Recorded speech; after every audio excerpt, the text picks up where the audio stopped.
Hola mi gente, bienvenidos a la table de mariage. Je suis Maria Sanz et aujourd'hui on va se faire une mission d'inspiration italienne. Donc italienne, pourquoi? Parce que on s'en va en vacances en Italie l'année prochaine, l'été prochain. Donc je me prépare psychologiquement, mentalement et aussi surtout mes papilles gustatives aussi je les prépare.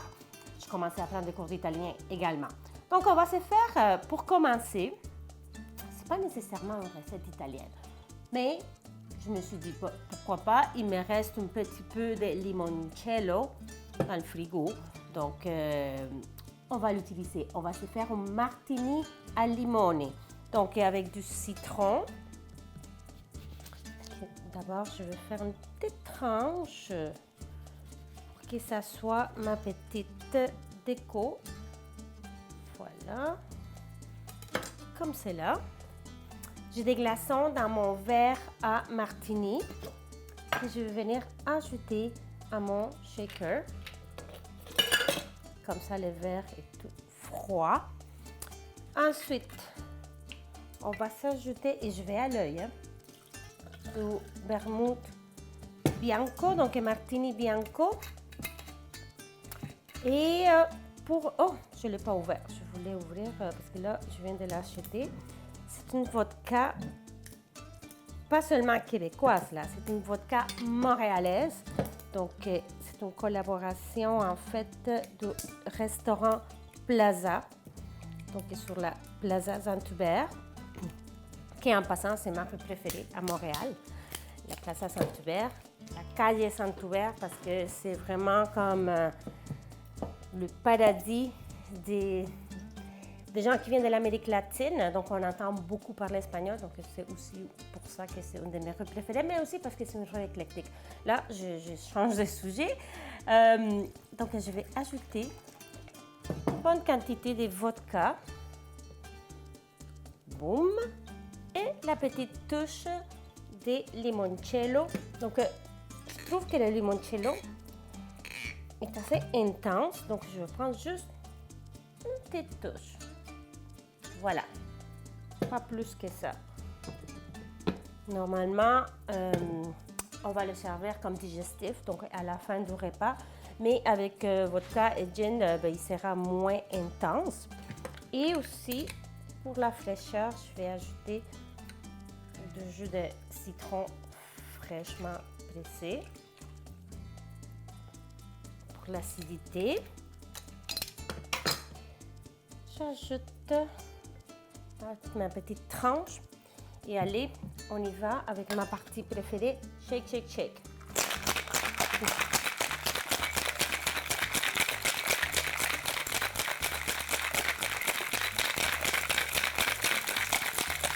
Bien refroidir le tout et voilà.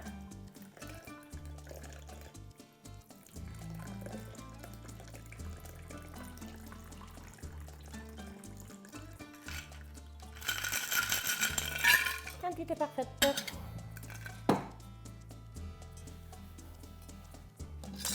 Voilà, martini al limone. Salute.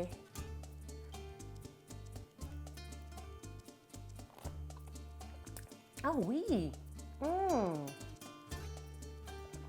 pas trop sucré, puis acidulé. Oh là là, trop bon. Parfait. Petite pause. Et on revient avec notre émission d'inspiration italienne. Donc, qui dit Italie dit pâte, donc la pasta. J'ai commencé à faire bouillir de l'eau. On peut ajouter généreusement du sel, comme si c'était les larmes de Maria Magdalena. Donc, l'eau très salée. Je voulais des pâtes fraîches, mais je n'en ai pas trouvé hier au marché Jean Talon. Je ne sais pas pourquoi, peut-être que je n'ai pas cherché assez, mais il n'y en avait pas.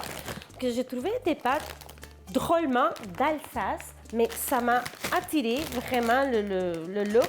Je me suis dit, ouais, pourquoi pas. Oh, je peux enlever le prix. Donc, j'étais super attirée par ces pâtes-là. C'est ça qu'on va se faire aujourd'hui. Donc, c'est des pâtes aux œufs, supposément avec des œufs français. Il y en a 7 dedans. Bon, pas important.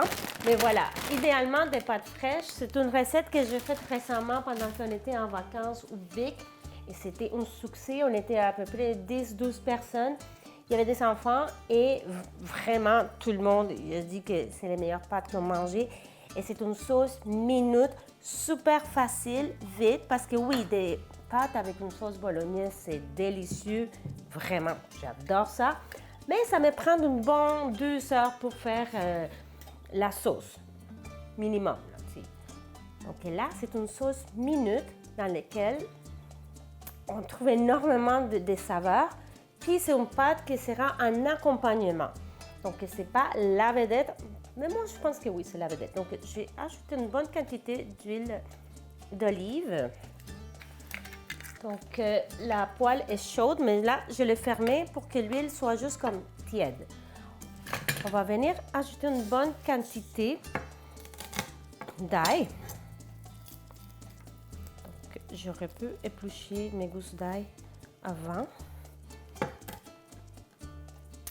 C'est drôle, comme parfois on pense que les gens sont au courant des choses, des bases, de la cuisine.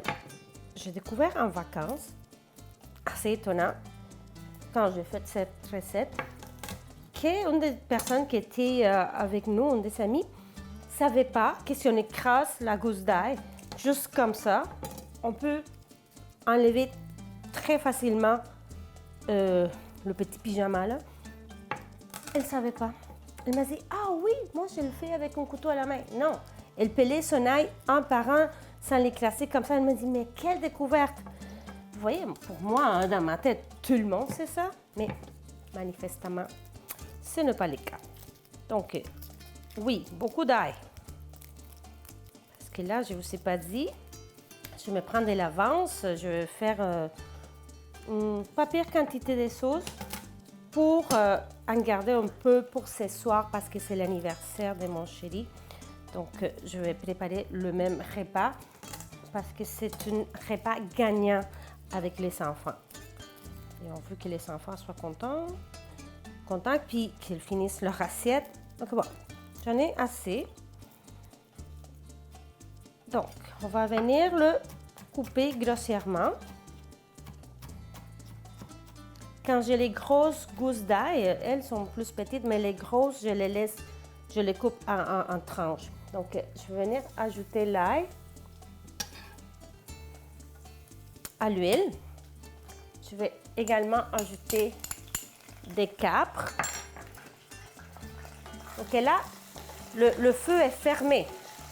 J'ai juste fait réchauffer la casserole. Donc, la casserole était chaude. Et là, j'ai mis l'huile d'olive et j'ai fermé la chaleur.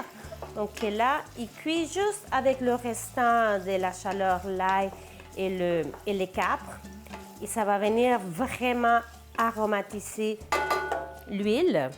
Ensuite, je vais ajouter de la sauge aussi, que ça là, c'est tellement payant comme saveur.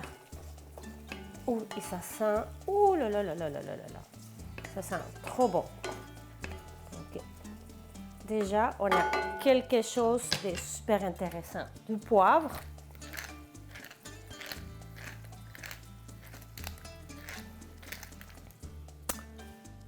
Aussi, on va ajouter du persil.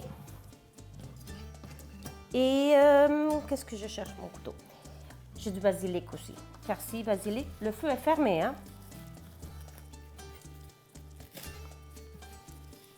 Bonne quantité.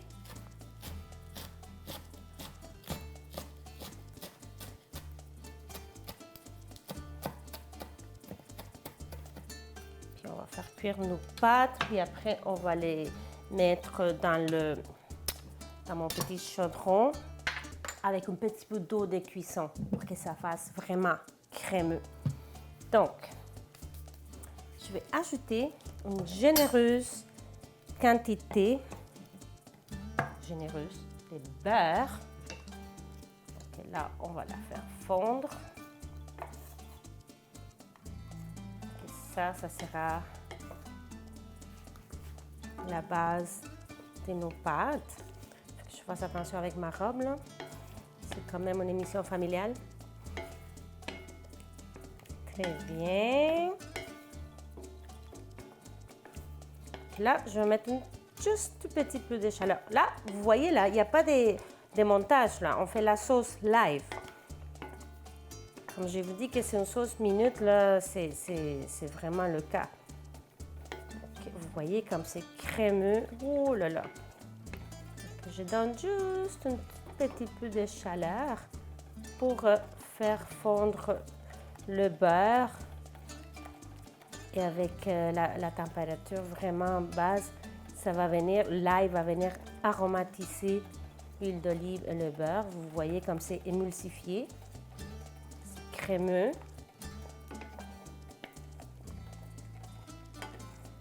Voilà. Ferme la chaleur. J'ajoute les herbes.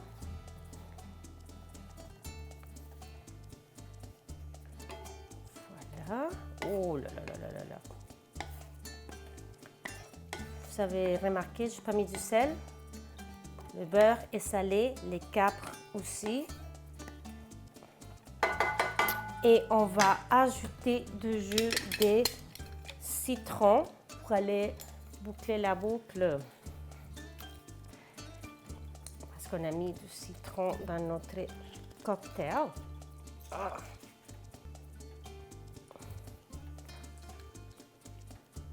Voilà. J'ai soif parce que je parle beaucoup. Et voilà. Donc, à la fin, je vais ajouter du fromage parmigiano dans notre sauce. Donc, voilà, est prête la sauce. Il me manque juste le fromage parmigiano. Et voilà, donc petite pause pour faire cuire les pâtes et on va faire notre viande aussi. Donc, on se voit dans quelques minutes ici à la table de Maria. Donc, l'eau bout, je pense que c'est la partie la plus longue de la recette, vraiment. Des côtés, j'ai de l'huile végétale qui chauffe. Je l'ai mis à feu moyen. Donc, les pâtes, ça prend 9 minutes. Je ne les ferai pas toutes, je vais faire juste une petite quantité pour moi en ce moment. Donc, disons...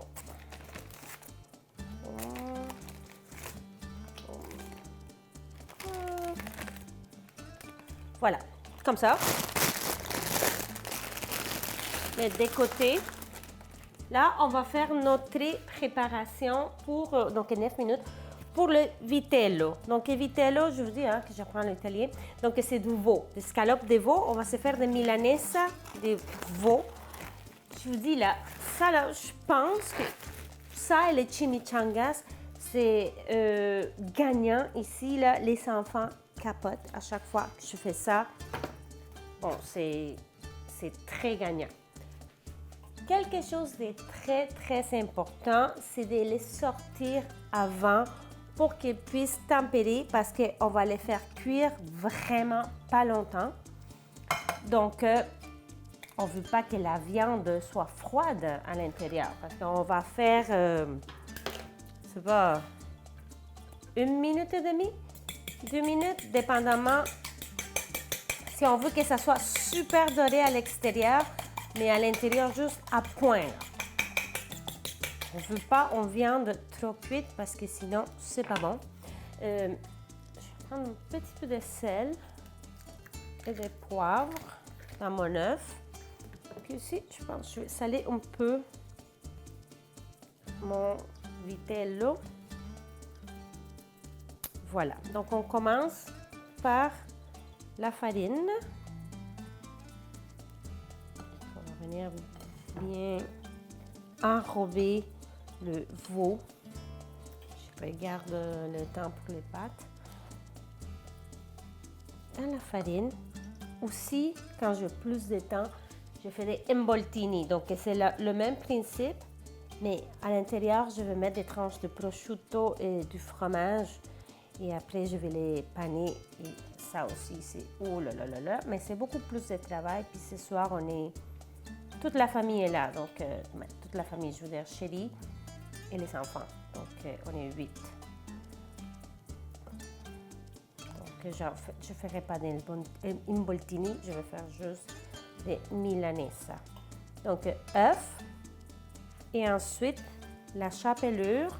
Ou dans ce cas-ci, j'ai acheté du panko. Donc, c'est encore plus croustillant que la chapelure, mais vraiment. Donc, ça dépend. Vous allez comme vous voulez. Et là. Et quand je l'ai fait, parce que ce soir, je vais en faire beaucoup. Parce qu'ils ne mangent juste pas un, là. Ils vont manger 2, 3 minimum par personne. Donc là, on va venir la faire frire dans l'huile végétale.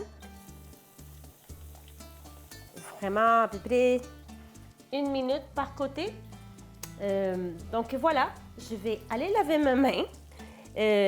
Puis tourner mon escalope de veau, la milanesa. Et voilà, et que les pâtes soient prêtes pour après les ajouter dans la sauce. Donc, on se voit dans quelques minutes ici à la table de Maria. Mon veau, mon côtelette de veau est prête. Je l'ai mis de côté. Je vais prendre juste une petite touche d'eau de cuisson des pâtes.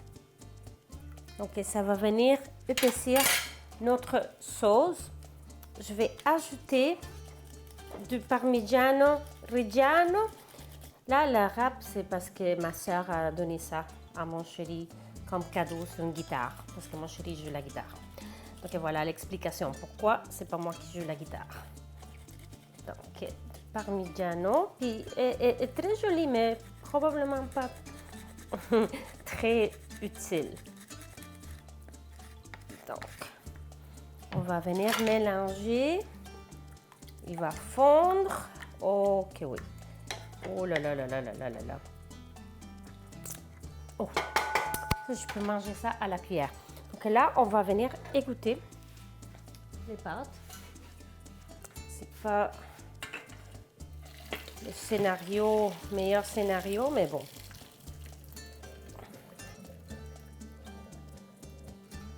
Très bien. On les ajoute, même s'il en reste un peu d'eau. C'est parfait. On va venir toutes les mélanger. Puis on va finir le tout avec un peu de persil frais. Parce que oui, on avait mis du persil, mais là, il a cuit avec l'ail, l'huile d'olive et tout ça. Puis là, juste un peu de persil italien frais pour venir donner une touche de fraîcheur. Donc là, oh! Écoutez le bruit là. Ah oui! Quel bonheur! Parfait. Donc pour accompagner, je vais faire juste... Je ne sais pas si c'est une salade, mais c'est juste un petit peu de verdure à côté pour que ça soit un petit peu plus intéressant. Donc, arugula, touche de balsamique, vraiment une petite touche, parce que j'aime avoir un petit peu de vert dans l'assiette, parce que c'est beau, et aussi parce que, un petit peu de fraîcheur, là. Donc, vous pouvez faire une vraie salade si vous voulez. L'huile d'olive, sel, poivre, c'est tout. Donc, juste pour mettre à côté dans mon assiette. Petite pause, on fait un petit peu de ménage, puis on fait la dégustation de notre émission à l'italienne, à la table de Maria.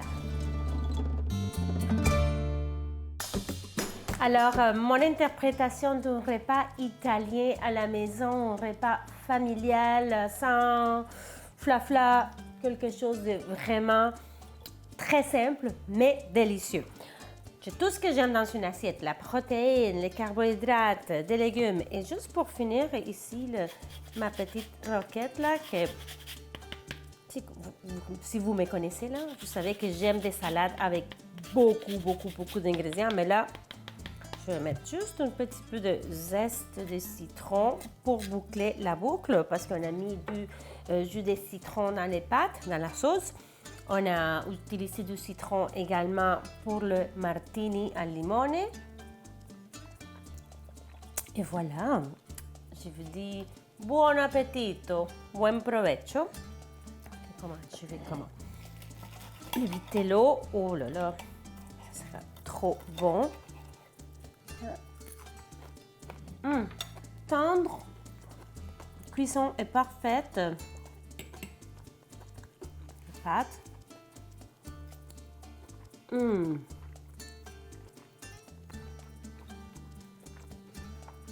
C'est fou comme des ingrédients si simples peuvent... Et la salade vient compléter le tout. Je suis au ciel. C'est vraiment délicieux. Sur ça, je vous invite à nous suivre sur les médias sociaux, ici Télévision sur Instagram et sur Facebook, à le faire un j'aime. Moi, Maria Sanz sur Instagram, c'est Maria Sanz COM. TikTok, Maria Sanz Montréal. Et tout simplement sur Facebook, Maria Sanz SANZ. Donc, il me manque juste finir mon assiette. Peut-être que je vais la partager. Puis, je vous invite à rester là, m'accompagner à chaque semaine, venir dans ma cuisine. C'est comme si vous étiez là, vraiment. Et voilà, donc rendez-vous sur ici, Télévision, la table de Maria. Hasta la próxima. Besitos.